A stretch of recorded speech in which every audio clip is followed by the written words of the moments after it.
Welcome back, everybody, to the show.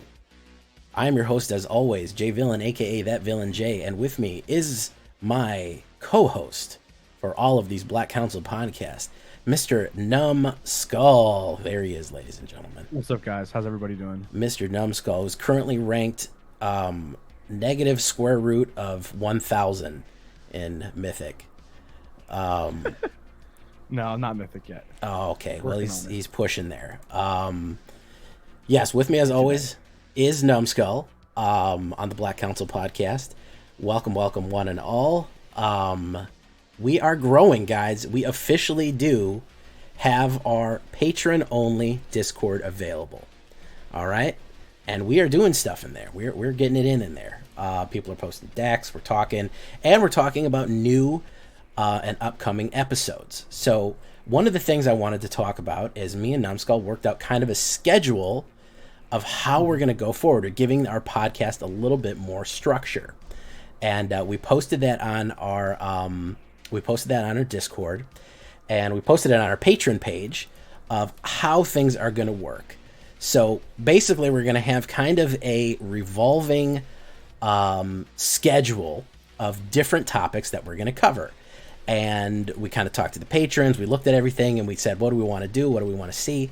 So how we're going to do it is we're going to try to do once a month each one of the following videos. Basically, a lore video, a deck building video, maybe card and meta preview talking about the actual game itself, and a special guest. So that's kind of going to be the 4-week rotation for our podcast going forward.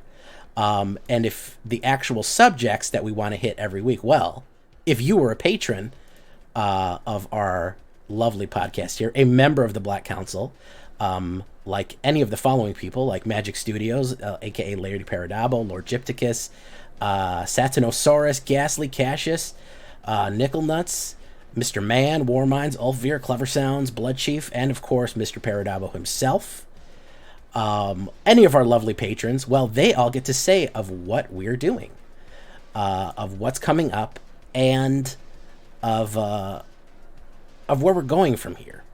So when we talk about lore, what lore videos do you want to see? When we build a deck, what kind of deck do you want to see? When we have a special guest, do you have a certain streamer or a YouTuber you want to see on that you want to see us interview, talk to? Hey, hit us up with that. So that is what we're going to be evolving into in the future. We're going to try to go through kind of a round robin every week, every month, weekly basis of all the different topics that you guys want to see, want to hear, and cover everything going on in the Magic the Gathering arena and general Magic the Gathering space in general.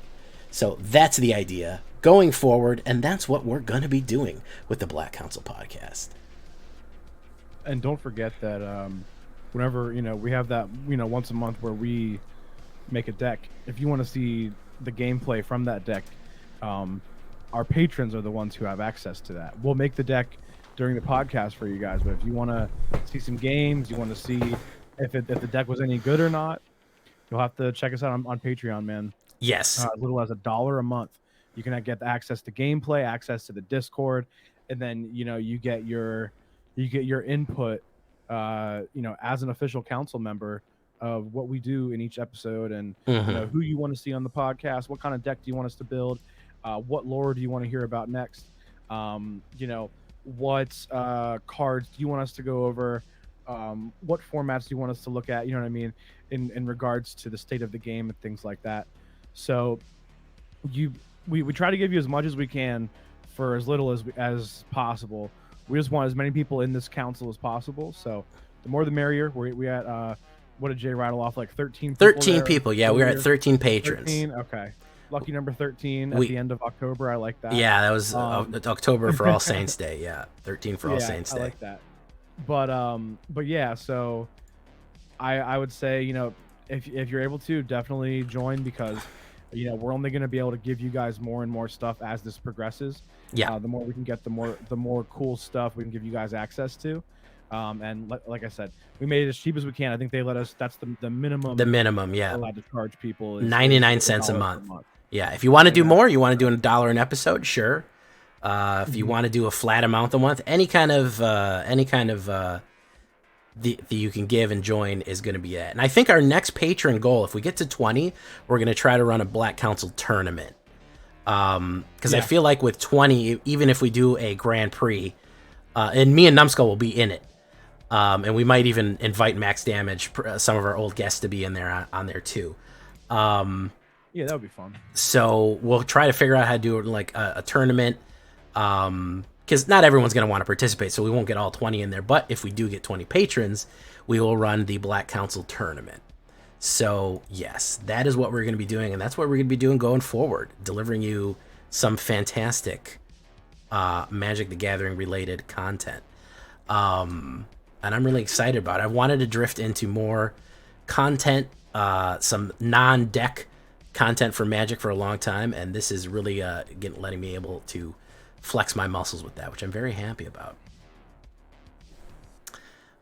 Which is why I'm excited about today's episode, which is really, really exciting. It's something that we talk about, and something that's very, very near and dear to our heart. And I'm going to say a quote. And I want you to tell me who you think said the quote, Numbskull. Okay. Who do you think who said this? Pain isn't a negative stimulus. Pain is a sign of your imperfection. Was it our girl Sheoldred? It was. It is. Okay. Yes, all will be one. Today we are talking about Sheoldred and the Phyrexians. If you're not familiar with Sheoldred, you haven't played Standard ever, not one time. So, who is Sheoldred? Why is her card so amazing? Why is she so cool looking? And why is she best goth girl? We're going to be talking about, and a little bit about Phyrexians, the invasion. How does this all link together with Brothers War, with Dominaria United, everything that we have going on, and how does Sheoldred figure into it, and how do the Phyrexians in general, what are they, and what's going on with them, and why are they so weird and cool, and so strangely arousing, at least to me. So that's what we're going to be going on today. That's what we're going to be talking. We're doing a lore deep dive. Now, I'm a bit of a lore expert. I wouldn't say I'm full Vorthos. I'm not like Ristic Studies or anything. But I have been playing this game for a long time. I'll do the meme. I was there 3,000 years ago when the Phyrexians invaded for the first time. When the Sleeper Agents awoke. I was in that Urz's block fighting, probably on the wrong side because No Mercy is an amazing card. But I remember the original Phyrexian invasions. I remember the original Phyrexians from way, way back when basically Phyrexia was just hell. I think they even called it the 9 hells of Phyrexia. They've gotten away from that motif. They've gotten away from that kind of religiosity in Magic cards, but they used to not shy away from it. So I do know a lot about the lore, and if you've ever been curious about the war, this is the video for you. Numbskull, how much lore do you know? Not a lot. I pretty much know what people have told me. All right. So not much. You and Raven have probably told me the most. Oh, okay. All right. Yeah. So, and how would you say, I mean, part of the interesting thing about Magic cards is that it has these lore. It's not just like, as far as a game goes, or a card game, there's actually a story going on in the background. How would you say you're interested in what's going on, per se, and, you know, what these cards do and why they do the things they do? I think that I've become more... I've gotten more into it as I've started to care about Magic more, and as I started to pay attention to the new sets as they release. Because I think the last one with Dominaria, when we knew that Liliana was coming, and possibly Sheoldred, I actually was reading a little bit of the lore. They released a short story about Liliana, and with Gix, and I actually read that. So that was actually some of the first lore that I've ever actually read. I thought it was good, and me personally, I don't like reading. I prefer the like watch a video about it or like a movie, whatever. So I read it and I was like, man, they should make a movie about this, and it would be like I'd be a lot more interested. So that's kind of where I was with it, but I definitely enjoyed it. But that was kind of like the first time I really got into it. But I think I'm starting to care more. Okay, well that's good. I really liked the story. I used to read a lot more of the books. I haven't lately, and I've gotten more and more into it. And I really do like that it has a story and that there's a function behind these cards simply than being just the cards themselves. I think it's really fun, and I think one of the main reasons that Magic cards succeeded is because of that story and because of that amazing artwork, and stuff is going on in those kind of mysterious quotes of what is happening. You get kind of snippets of what is happening. You get these kind of bite-sized pieces of what it all means. And I think, if I may be super cliche, it's just like Dark Souls. So we're going to call it the Dark Souls of trading cards. Not so much in the difficulty, obviously, although if you've played any of the latter lately, you know the difficulty's there. But all of these little snippets, we would read these cards as kids, and there would be like a quote from somebody, like I read you the quote from Sheoldred, and we'd be like, well, what does that mean? Or they'd reference something, they'd be like, you'll never possess, the throne of Gargaroth. And we're like, well, what the hell's the throne of Gargaroth? Why? Why do people want it? And there's like these little snippets of lore of what is going on. They'll mention characters that you don't know who they are, and then all of a sudden you'll open a pack and you'll be like, oh, that's the character he was talking. Oh, he's saying I'm always a servant of Gix. I'll follow Gix to the end. You're like, who is Gix? What does that mean? He must be a bad guy because this guy looks like he's all made of spikes and blood. So then you see Gix and you're like, oh, that's who he's serving. So there's kind of these little hints of the story going on, these little quotations. And the reason I call it Dark Souls is that's kind of how Dark Souls' story is. Nobody ever specifically tells you what's going on. You'll like read the item description of, it'll say like Archmaster's curved sword, and it'll be like, oh, the Archmaster used this to defeat the Dragon of Darkness in the First Age. And you're like, huh.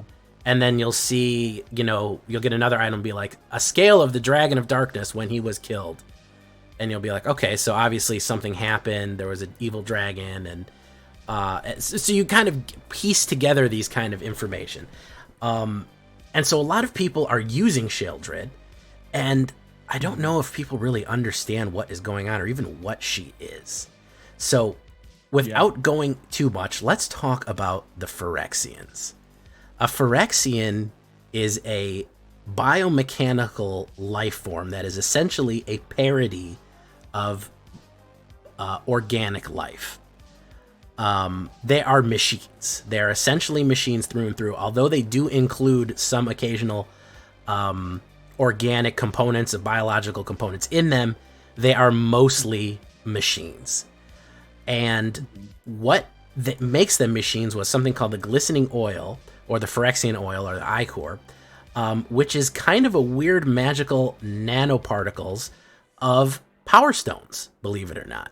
If you took nanite power stones, which is an upcoming mechanic from Brothers War, you're going to get power stones which run artifacts. Obviously, artifacts are machines. And you combine it with oil and some magical properties, you can make glistening oil, which essentially is kind of like a self-replicating nanite swarm. If we want to get to some science fiction stuff there, it's this oil that basically infects and takes over things.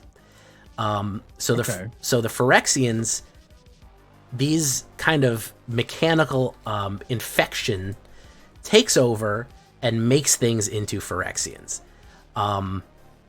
Depending on the power level of the Phyrexian or what it infected, some of them do have free will and some of them do not. Very few of them have free will. A lot of them are kind of automatons or act in the manner of beasts or just wild or, more like zombies than anything else. They don't really have a will of their own other than just to keep spreading all over the place. And one of the things is it does need an intelligence to help run it, to help manage troops, oil production, and what that used to be was Yawgmoth, was the original father of machines. He's what invented the Phyrexians, experimented with glistening oil and all that. And he was a bad dude. Yawgmoth was a horrible, horrible guy, a eugenicist, just an awful... Listen, there's no redeeming qualities of Yawgmoth. He invented the Phyrexians. We could do a whole video. We could do a 2-hour video on him, but that's not... You're there. After he was defeated in the first Dominaria invasion, a little bit of the oil got onto Mirrodin and ended up making new Phyrexia. That's a whole other story. That's the whole thing of the Mirrodin block and the new Phyrexia block. And from there, the Phyrexians kind of evolved. They stopped... Phyrexia used to be only described as black. They were only evil. They existed only as a malignant entity. Right. Once they kind of had their new world, you had this kind of idea that Phyrexians were a parody of everything that is organic.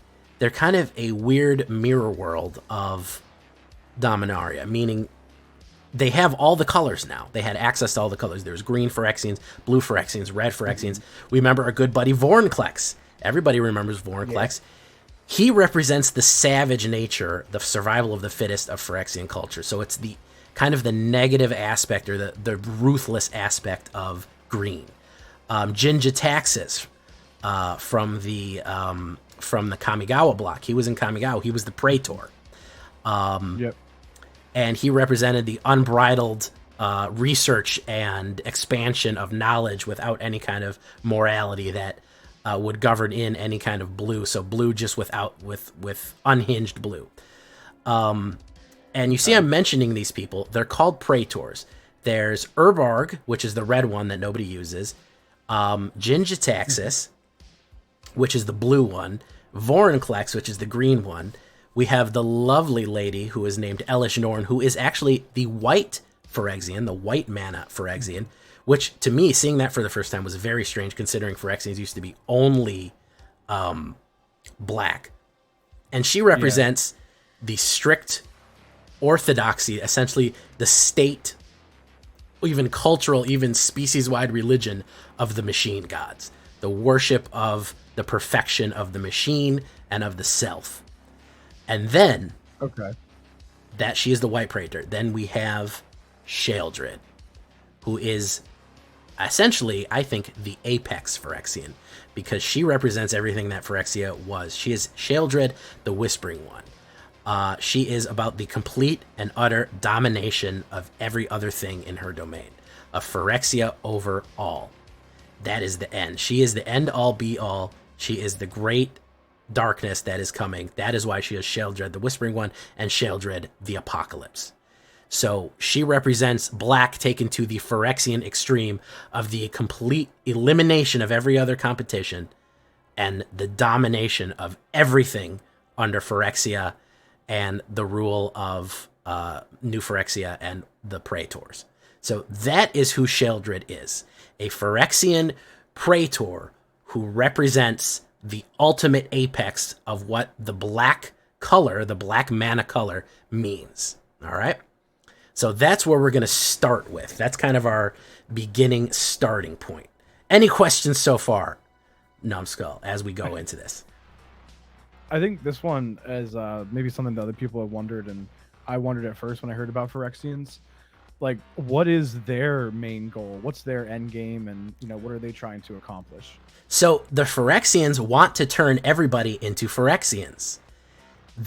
You'll see this all the time. I've made decks call this, and you'll see this phrase all the time. All will be one. Mm-hmm. The original Phyrexians existed to dominate. Yawgmoth wanted to destroy all of Dominaria, overtake the plane, and complete everybody. You'll hear this word a lot, completion. You'll see it like we have Weatherlight completed. What does completion means? It means the utmost perfected form of machine. When they have taken you and made you into a perfect Phyrexian machine. You have been completed. It's an archaic spelling of actually the word complete, meaning whole. And it essentially means that you've been remade in the perfect form of a machine. You've gotten rid of all of your organic weaknesses, and you have been made perfect and whole in a Phyrexian image. Now, the original was very, very aggressive and malicious. It spread like a disease. It wanted to take over everything. Urza, in after the Brothers' War, leading up to the Brothers' War, when we're talking about that, Urza and Mishra, the two brothers, wanted to stop it. Well, Mishra wanted to join them and help them, and he kind of got tricked by the original Phyrexians into helping them. He thought there was a way he could get power out of them, and we could use it for this, and we could exploit the technology. And Urza obviously said no. He lost his brother to Phyrexia. Spoiler alert. Well, I mean, if you've seen the cards, you've seen that one of them is literally called Mishra Lost to Phyrexia. That was like one of the first cards that came out. By the way, spoiler alert. We've already gone over that on the podcast. This also happened in 1997. So if you haven't heard about it by now, I don't think hearing about it. It's not really a spoiler. Yeah. It's kind of like saying that, Arnold Schwarzenegger is actually a good Terminator in Terminator 2. Like, okay, we all know. So there was a complete and total domination. The destruction of everything and the combination of everything under Yawgmoth's rule. This has become a little bit more nuanced, not very much, but the state religion of I believe it's the third path, the three paths or something like that. Oh, I can't remember. They have a state religion that is run by Elish Norn, the Grand Cenobite. And essentially it's that everything should be combined in a singularity. Everything should be a Phyrexian. Everything should be combined into a great hive mind. If everything is combined in one gigantic Phyrexian machine, everything will be perfect. There'll be complete and total universal harmony because there's no individuals. There's just the great machine that is combined in every conceivable way. And we need the father of machines to do that. They want to kidnap Karn, and they actually succeed in kidnapping Karn and making him into the new father of machines now that Yawgmoth is dead. The reason they want Karn is for a couple of reasons. And Sheoldred was instrumental in trying to kidnap Karn in this way. The Silver Golem, by the way. Karn was made and given sentience by Urza, and the thing that powers Karn, his Heartstone, used to belong to a Phyrexian who turned good. So this has given us the idea that individual Phyrexians, when given this sentience and given this independence, can actually choose not to be evil. The woman's name was Xancha, and she was a sleeper agent. If you've seen cards that say Evolve Sleeper, that's another black card. Evolve Sleeper or Banalish Sleeper. She was a sleeper agent in the original invasion. She broke away from Phyrexia and says, I don't want to do this. I like Dominaria. She hooked up with Urza, and they kind of worked together. And her Heartstone, after she died, essentially her power source, her battery, her soul battery, was shoved into Karn, and that's what gives him life. So he is based on Phyrexian technology, and he accidentally brought the black oil to Mirrodin, which eventually turned it into new Phyrexia. So even though he's done this stuff not by his own choice, he is revered as like a great father in Phyrexian culture, and they want him to embrace turning everyone into a machine. Because Karn is already a machine. He's a golem. He's an automaton. He just has sentience. So they want everything to be one. However, it's a bit hypocritical because, as we can see, the Phyrexian Praetors and the Thanes, while being Phyrexian, do have their own independence. They can act on their own. They have their own names. They have their own identities. So the irony of that is they do want everyone to become a Phyrexian, but they also just want you to become a mindless automaton, while they at the top kind of get to be their own independent person and rule and dominate. So it's there's a little bit of hypocrisy behind it, as we can see. So they hate Dominaria for reasons that I don't even think they understand why. They want to destroy it. It's been their arch nemesis for so long. They just have to. They have to keep invading Dominaria. It's like in their code. It's in their blood. And they want to take over and turn everything into a Phyrexian. That is their ultimate goal. All will be one. Everything is combined in the Great Machine under the guidance of the machine, of the Father of Machines, and we are all fused together in a twisted nightmare of flesh and metal, and there's peace and harmony. There's no more fighting. There's no more pain. There's no more struggle, because everyone is a Phyrexian. So there you go. So do you think that, like, I mean, this is just, it might not be a spoken thing, more just like an opinion, but do you think that it's we have these acting characters as Phyrexian Praetors? Do you think that they also view the goal of all being one as more beneficial to them because it just makes everybody else easier to control so that they can kind of do their thing?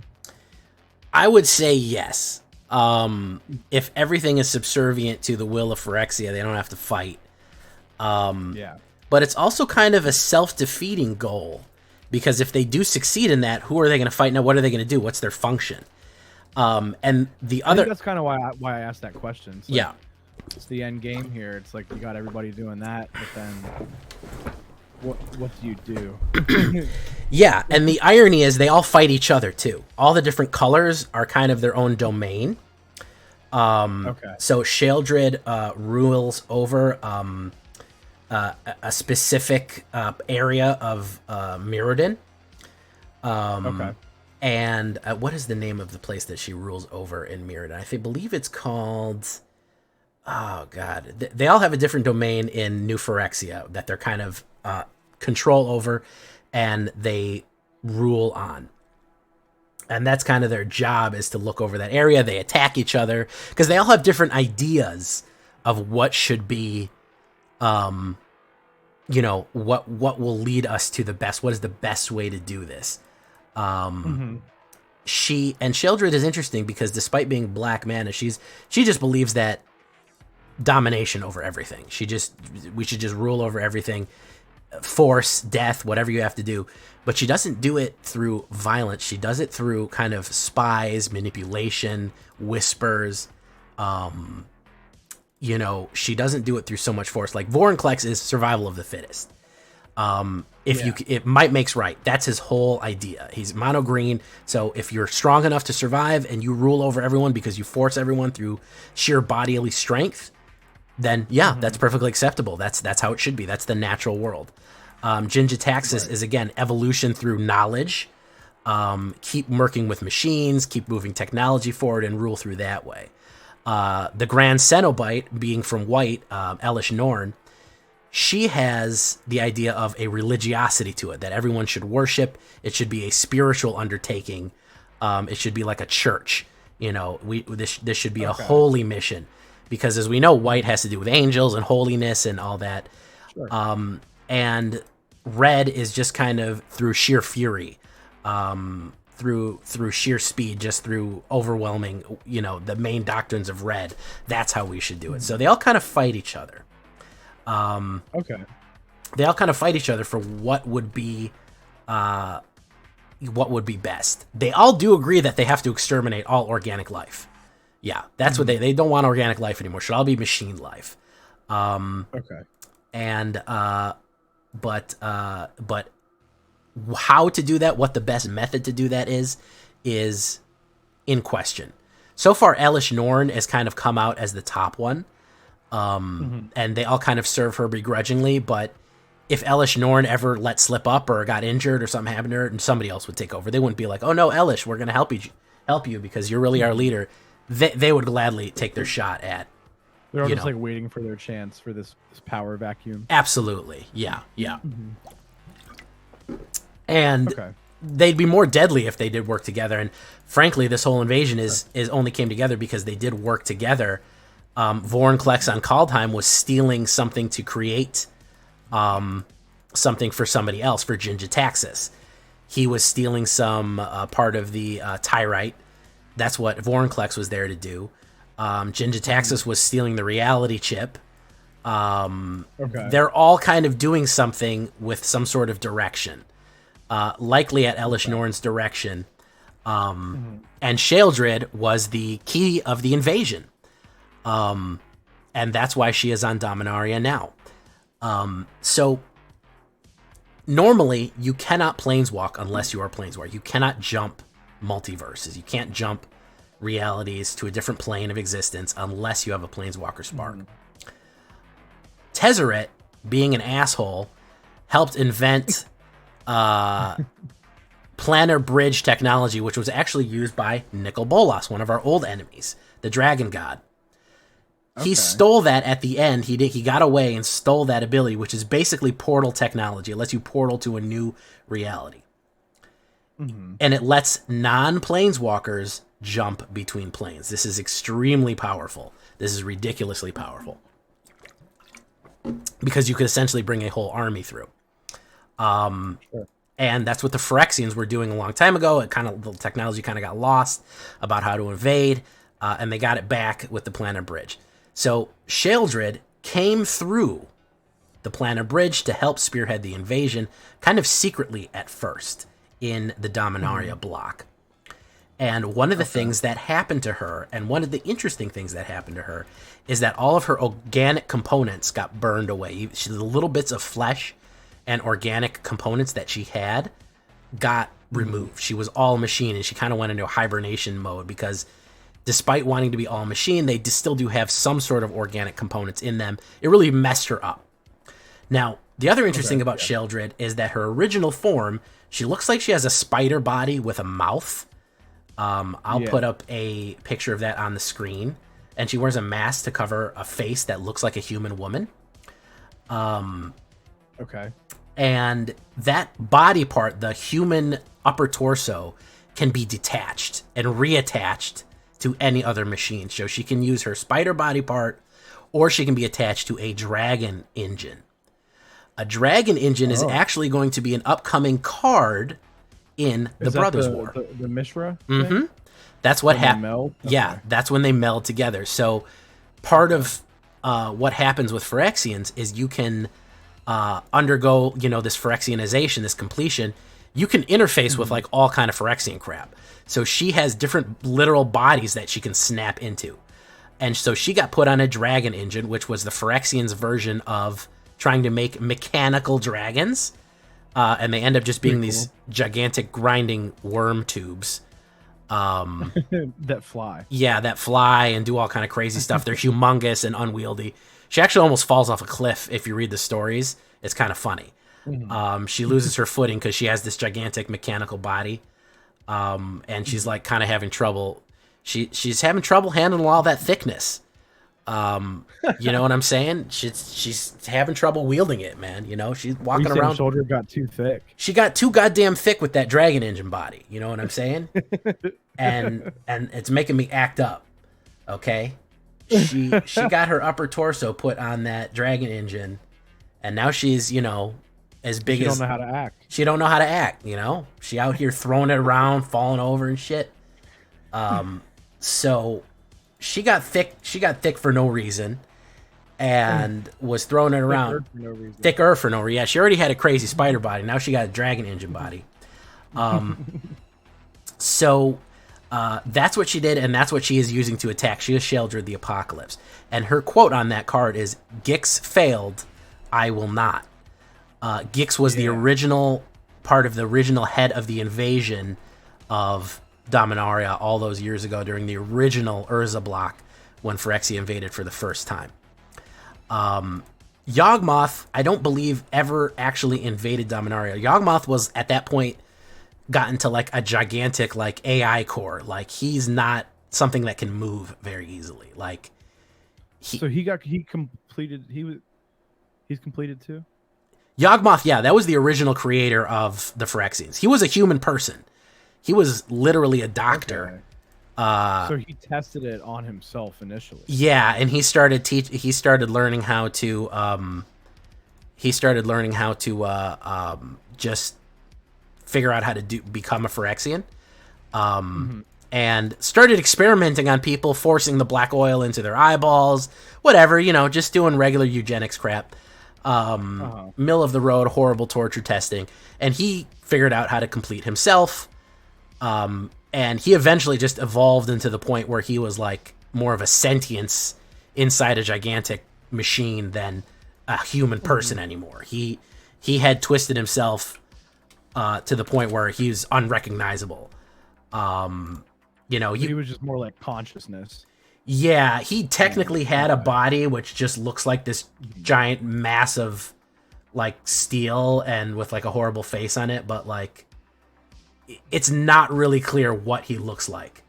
There's like some controversy about like can you actually see Yawgmoth anymore. They have cards of his original person version. He just looks like an evil dude. Like, yeah, I've seen that. Yeah.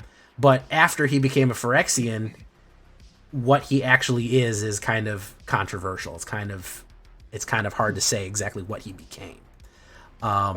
More of a consciousness in a machine than anything else. So, so the interesting thing about Sheoldred and these Praetors is they do have distinct personalities. And one of the strange things that we do see from this, and you would think it's something that they got rid of, is Elish Norn, and of course, additionally, Sheoldred is female, is very much female, and enjoys being female. She 100% says independent woman who don't need no man. She don't need no man. And the irony is that her physiology, while appearing to be female on the top, obviously being attached to a dragon engine or attached to a spider body, is not really what what we consider a human. Females don't really are attached to giant dragon engines, generally speaking. Sure. Sure. But she very much says, I am a female. Obviously, Phyrexians have a life cycle that has nothing to do with sexual reproduction, feeding of their young, or any of the other things we would consider organic. And still, Sheoldred says, I am a female. As a matter of fact, one of her regrets when she gets to Dominaria, she skins a woman. She finds a woman who's very pretty and kills her. I believe she kills her. She finds her dead, skins off her face, and puts her face on her face to replace the one that burned off when she planeswalked. So she clearly went after a beautiful feminine looking woman, saying, now that's better. And one of her regrets after fighting and having to retreat back to New Phyrexia with Tezzeret is that when she goes back through the planar bridge, the face that she chose, the flesh face that she's using from this beautiful woman, is going to be destroyed. She's disappointed that her new face is going to be incinerated on the way back. So there's this weird, but it's hard to in Phyrexia. There's not an organic life. So because they got rid of it all. Yeah. So so there's this weird attachment somewhere in there to human things and biological things that are almost like a parody of biology and humanity in a certain way. Not just humanity, but I guess elves and dwarves and whatever, to biological beings, because she clearly wants this affectation. Listen, she could just look like a gigantic mess of, mechanical parts, but she clearly chooses to be a feminine form and be a woman, essentially, despite the fact that nothing in her physiology would be organically a woman. So that's an interesting thing about the Praetors, because 2 of them are women and 3 of them are men. Sure. And they specifically identify themselves as such, despite this not having to do with anything with their reproduction. So interesting concepts that they're kind of playing with there. And a very interesting character from Sheoldred, despite being this Phyrexian, still has a certain level of vanity to her. Which also speaks to the subtle hypocrisy of the Phyrexians of wanting to rule and all shall be one. She would lose that individuality. She would lose that vanity if she merged with the great machine consciousness. So it does speak a little bit to the hypocritical nature of the overall idea of Phyrexia, of being this egalitarian paradise where everything is fused into one perfect being. Even the rulers aren't doing that. They're not really following that doctrine. So, there's a little bit of hypocrisy there. So a lot of interesting concepts going into the concept of Sheoldred and the Praetors in general. I guess it kind of illustrates where things like that, even in modern society, where things like that of creating this quote unquote utopia, often just turns into a desire to control a given population or the world. You know?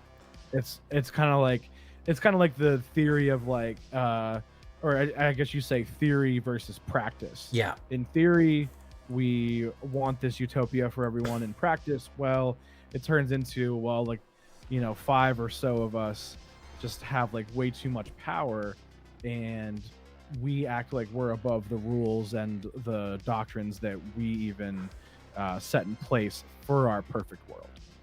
Exactly. So you're kind of getting, and with the religiosity aspects, with the philosophical aspect. When you throw religion in there, yeah. And then that's another way. Well, I believe it's a way to control people, but yeah, And there is, it depends how you use religion. If you use religion to inspire people and inspire people to do good deeds, that's one way. But if you tell them, if you don't follow this orthodoxy, you're going to be thrown down, and you have to follow this.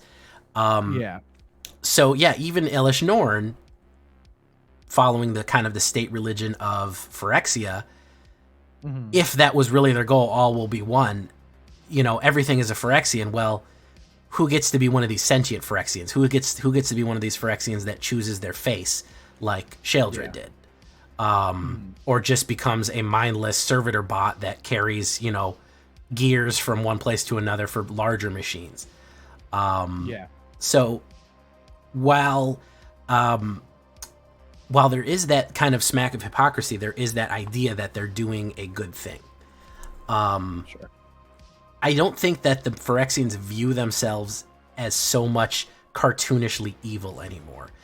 They got away from it a little bit, and one of my wishes for the story is I wish that they had done a different type of invasion of Dominaria. One of the best things that I saw was the thing called the Phyrexian Missionary, and I love her. She's a white card, and she's coming in like this missionary clothes, even though she has like screwed up machine parts coming out of her. What if, the best way they kind of did this militaristic invasion. Well, says, well, I don't want to be forcefully turned into a machine. I don't want just some random spider bot to grab me off the street and then shove a bunch of old VCR parts in my chest. That sounds awful. That's terrible. And then my individuality is erased. And by the way, your camera's frozen, Numbskull. Oh. Yeah. I just noticed. Oh, no. No, it's still frozen. Great. All right. We'll leave it for now. That's fine. That's fine. Yeah, try disconnecting it and reconnecting it. You can do that. I can edit this out too, by the way. Is that any better? There we go. You're unfrozen now. Okay, cool. All right. Cool. Sorry about that. So no. But what if you go to these societies and you go to, if you came into Dominaria with sleeper agents, with missionaries, and you said to people, listen, we're not horrible. We did horrible stuff in the past, but listen, are your lives good? You're some peasant. You're so sick. You're so tired. You're working the field. Your wife got the gout, and you can't get anything done. We can cure that. They don't. The king, the lord, whoever, he doesn't care about you. We care about you. How about we replace your injured, crooked, bad legs with robot legs, huh? And that way you can work your farm, and you're fine. And all we ask is that you come to our Sunday service potluck, and a lot of people are going to be like, ew, gross, the Phyrexians, they invaded us one time. They were our enemies. They're machine monsters.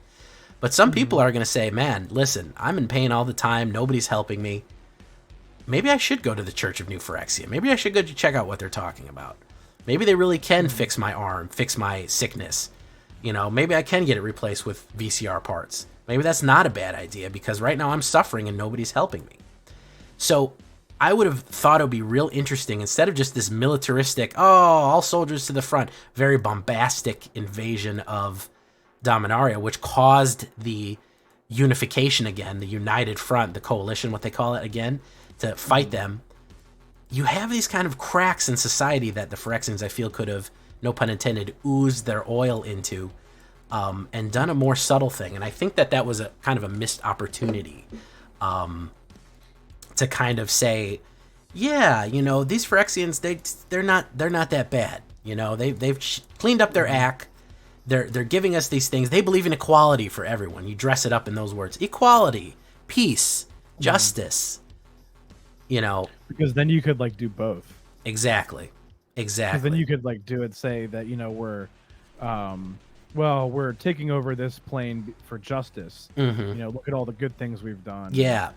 Then it just turns. Yeah, I mean that's definitely a way, but I guess like maybe they wanted to align it with the overall.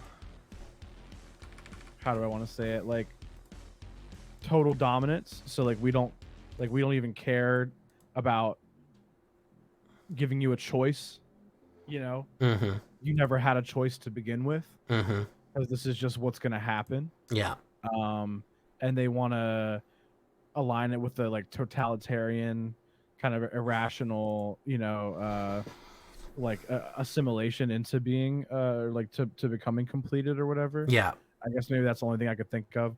But yeah, I mean, if you went the whole like recruitment process versus force process, that's definitely an option. But then if you do enough recruitment, then you can just do both. Yeah, exactly. So that's an interesting, that was an interesting concept that I thought of, that, I feel like they kind of missed out on that. Sure. And I think that Phyrexian Missionary did a little bit of that, but I think that it was wider. We kind of missed that opportunity to see a more nefarious, and I think Sheoldred would have been perfect for that, because as the Whispering One is somebody who can set up all these spies and malintentions and doing all these different things, of schemes and plots. And they had sleeper agents, which are sleeper agents is they steal somebody and they complete them and they put them back in their position, and then when they hit the code word, they turn into a Phyrexian monster. They kind of unfold into this horror. They're kind of an android underneath all what's going on. And what's an interesting thing is that they're able to complete planeswalkers now, which was previously thought to be impossible. So a planeswalker spark is in that soul of a person, and if you complete someone, you essentially remove everything that makes them that, and you kind of remove their soul and just replace it with machine, a lot like the Necrons. And it should be gone, whatever makes them a planeswalker, but apparently not. Apparently there's something else we don't understand. Or it's just that it's too powerful to actually like remove it. Yeah. Now you can harvest the spark of someone. That's what Nicol Bolas was doing when he tried to ascend to become a god. He used the planar beacon. He summoned all the planeswalkers all over the place. They were like forced to jump into Ravnica, and he was there to suck everybody's planeswalker spark out to essentially ascend into a god. Like a spirit bomb. Exactly. He was just going to drain everybody and ascend. And obviously he was stopped, but that was his idea. So you can harvest the spark from people, but turning them into a machine who still has a spark. I mean, Nicol Bolas was still an organic being. He was a dragon. He was just a very powerful dragon. But to just say that, like, oh yeah, no, my Ford Fiesta is now a planeswalker. That's a little weird. Because it's just a bunch of oil and metal and parts and stuff that has sentience. So, it's very interesting. It's very interesting. So, we'll have to see. I have a feeling that Elish Norn is going to be a planeswalker. We haven't seen her yet. We've seen all the other We've seen all the other Praetors. We've seen Urbarg, Jin-Gitaxias, Vorinclex, and of course Sheoldred. But we haven't seen Elish Norn yet. And I have a feeling that they've perfected something, and they're going to actually make her into a they're actually going to make her into a planeswalker in some way. I'd be interested to see. Yeah. For sure. So, continue. continue. I I thought they were doing the whole thing about, making them all creatures, but I guess if one was going to be a planeswalker, I guess it would be her. Yeah, she technically is the ruler of New Phyrexia. Mm-hmm. She's technically in charge, So, even though it's kind of dicey. It makes sense, actually. Yeah. That's interesting. Yeah. Well, I didn't know any of that stuff. Yes. That was very informative. And we're definitely, with the new Power Stone mechanic, I don't know if you guys have seen it in the upcoming Brothers War set. A lot of stuff tells you, make a Power Stone. What a Power Stone is a treasure token for artifacts, if we're talking mechanically. Mm-hmm. What a Power Stone is in lore is essentially a little old-timey Thran invention that was like a little crystal that had a huge amount of power that was like a little battery. And so that was the creation when Yawgmoth got hold of Power Stones from Thran, the ancient Thran Empire. That was like the Thran. You'll see a lot of archaeological stuff in Brothers War about digs and archaeology and stuff like that. The Thran were the original, like, super advanced technological race that existed before, like, way, way before the Dominarians were there. And they had Power Stones. They had really advanced, almost like sci-fi technology. And that ground up Power Stone mixed with oil undergoing a process is what actually creates Phyrexians. So there is a deep connection between everything that Dominaria does with Power Stones, with what Urza and Mishra do, and the Phyrexians themselves. They're very, very, very closely tied. So we're going to see a lot of Phyrexians for the upcoming year. Hopefully I've talked enough about them and explained a little bit more about Elish Norn, what they want and what she is, and how kind of explaining her is indicative of what the hypocrisy and the ideas behind Phyrexia and the Phyrexians are. So I hope I've illuminated a little bit of that. I definitely understand a lot more now. Like I understand their ideology and all that stuff. Yeah. I think it was good. Okay. So any other questions? You want me to explain anything else? Or your ideas or anything you want to go on there? Yeah. So we know Mishra. So in the Brothers War, then, is it Mishra trying to stop the Phyrexians? No, he actually ends up joining them or being kidnapped and manipulated by them. Urza. I'm sorry. Urza, yes. Okay, Urza stops them. Mishra joins them, and then that's part of what makes it the Brothers War. So the Phyrexians, are they fighting along Mishra in the Brothers War? Yes and no. Okay. So the original idea is that the brothers were actually fighting each other over kind of this technology that they were all kind of using.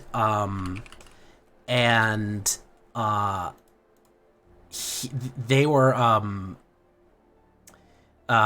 all kind of excavating and trying to figure out,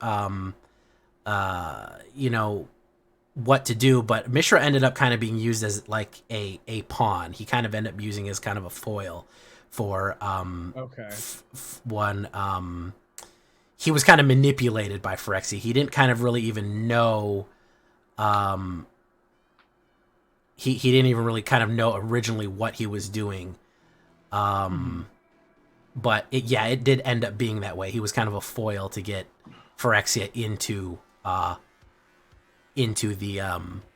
Dominaria. But originally it was a rivalry between them based on, the original was the Might Stone and the Weak Stone that they separated, and it was a whole thing that they went to. So they ended up having a falling out, and Mishra was eventually manipulated by Phyrexia into becoming this kind of pawn of Gix and agent of Phyrexia. So then the Brothers War takes place on Dominaria then, right? Yes, between Dominaria and Phyrexia, yeah. Okay. So is it like the Brothers War? So like, okay, Mishra was like a pawn, so almost seems like the Phyrexians also, like, they use him to get in, but then they also say like, okay, well, we're gonna let him and his brother kind of duke it out, and let them destroy each other, and then we'll come in and finish the job. And also as a tool of psychological manipulation to upset Urza even more, that we took your brother and turned him into some sort of mechanical monster. You want to kill him, huh? You're going to kill your own brother? Is that what you're going to do? You're going to be an asshole and kill your own brother? You know. Or you can join us. Or you can join us. Yeah, he gets it, you know. Yeah. So can someone be uncompleted, or is this... We don't know. We believe that the only way is to kill them. Now, there are, like I said, there was Xantia who turned good. She was a Phyrexian. She was a Phyrexian sleeper agent, and she fought against Phyrexia. She fought until she gave her life to try to stop them, and her Heartstone was used in Karn. So it's not necessarily a choice of that they're all inherently evil. It's almost like if they got rid of their Praetors, if they were all given free will, would they all go free? Would they all be able to just live as mechanical life that's not offensive to everyone else, you know? If there wasn't this malignant, terrible will behind them, would they just live in peace, you know, doing their own thing as essentially another species or another race? So that brings up a lot of good questions, you know? Because it kind of sounds like, well, it's I guess it's like almost, it kind of reminds me of Soren. Like, he's a vampire, but like in the story, he like is kind of like fighting the good fight, you know? Yeah. He's like, he could be like just killing as many humans as he can, but he like works with the humans and tries to save them in many instances. Yeah. And the original function of vampires was not always to be evil. They just kind of ended up that way. It was just like something that was happened out of necessity. Yeah. In order for them to keep on going. Exactly. We can do the history of vampires on Innistrad one day too. That'd be cool. Yeah. Because, you know, the idea was that there wasn't enough food in the rocky areas. There wasn't enough food to go around, and there's too many dangerous monsters. So Edgar Markov said, all right, well, if we just take a third of the people and make them feed on the other people and super strong to protect us from the monsters, that'll be obviously the best system that we can come up with, which that's why vampires exist. They feed on the humans. They don't require actual food like, you know, turkey and pumpkins. They just require other people to eat, and they're super powerful and super strong and aren't easily killed, so they can protect you from werewolves and demons and nightmare creatures and stuff like that. So that was the original idea. That's what he wanted to do, but obviously, and they were going to be the aristocracy. That's why they were all like all nobles and in suits and all fancies. That would be the aristocracy. Would be vampires. They would feed on the lower classes to protect them. We'll talk about the political implications of vampirism in Innistrad. Oh, about how all the vampires are noble that feed on the lower classes. They're parasitic on them. Oh, okay. That's a whole other video. But yeah, so it's not clear is, you know, they were made evil. Phyrexians initially, we can agree on that. Yawgmoth is an awful, awful person and did horrible things and wanted Phyrexia to just do evil stuff to everybody. But can they move beyond that? Is maybe fixing someone from completion, maybe just getting their mind back, destroying that link to the will of Phyrexia, and they can still keep their mechanical body, but still keep all the and still have their own free will. I don't know. We'll have to see. It's pretty interesting, man. I like it. Yeah. Yeah. Well, I hope we went over like some pretty useful info for everyone. I know it was useful for me. Yes. It was useful for me to get it all out of my brain too. Yeah, it sounded like you've been waiting to like release all of that for a while. Yeah. So that was good. I guess if you guys want to let us know other things that you want to see with lore, or if you have any comments about the lore, your thoughts, like do you think Elesh Norn is going to be a planeswalker, a creature? What will she be? What do you think is the goal of Phyrexia? And you know what I mean? What's gonna happen? I think it's really interesting, and I think I think everybody who's watching this who didn't already know some lore at least learned something today, which is great. Yeah, and I probably got a couple of things wrong, and I want you to tell me what I got wrong. If you're a lore expert, if you're a Vorthos master, tell me the stuff I got wrong. Tell me what I did incorrectly. Um, and what did I leave out? Now, I left out a lot. There's a lot of deep lore here. So I tried to summarize it as best as I could.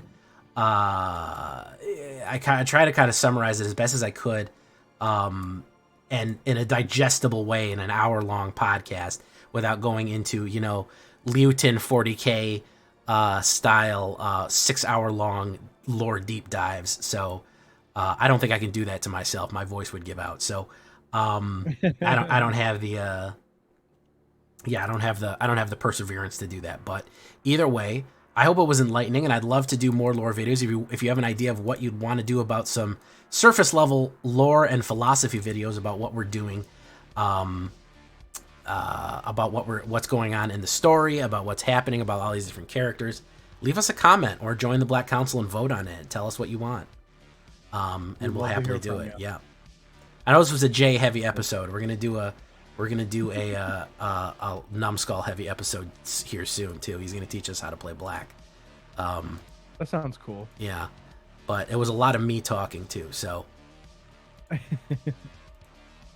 little bit of a change of pace. We both we both have our things that we're good at, and it's part of what makes the podcast useful and unique, and hopefully have its own place in this community. For example, I'm good at lore and you're good at playing Magic cards. Yeah. I'm not good at one of those things. And I'm not good at lore. So there's that. I did make Mythic, okay? I didn't make numbers, but I made 88%. Yeah. So I can say on the podcast that I did officially make Mythic last season. I've done it a couple of seasons in a row now. I'm pretty proud of myself. So I wasn't numbers, but I never am, because I never, once I get Mythic with a deck, I don't even want to play it anymore. That's kind of its final test is, can the deck make Mythic? If it says yes, then I don't really even want to play it. So, so yeah, I did make Mythic. That was good.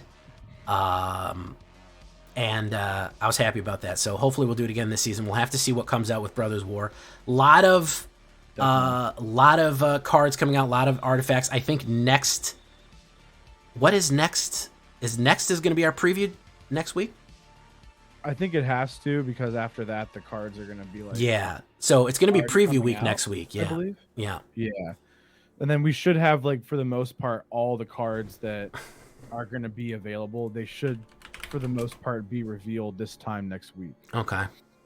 All right. So it should be pretty reasonable that we can get that going here. Sounds good. So that's going to be next week. We'll probably do our top 5 or top 10 new cards and review some of our new things and talk about what our thoughts about the upcoming set. Sweet. I like it. Anything else, Numbskull, you want to add? No, just keeping excited for the new cards. We're going to have some stuff to reveal for you. Join the Patreon for as little as $1 per month. Helps us stick around, and it helps us bring you guys more cool content. So we appreciate everybody who supported so far. So feel free to do that. Hit the like button and subscribe to Jay's YouTube. Turn your notifications on so you can know when we debut the podcast episodes.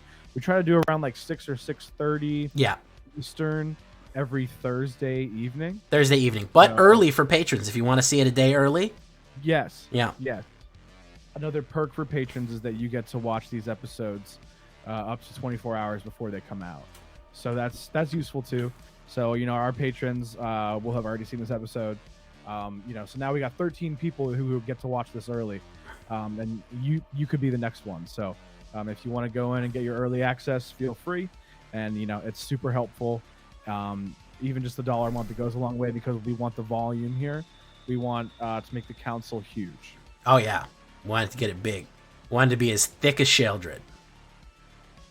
Yeah, we need the council to be as thick as Sheoldred with the dragon thing. Oh, yeah. It's called.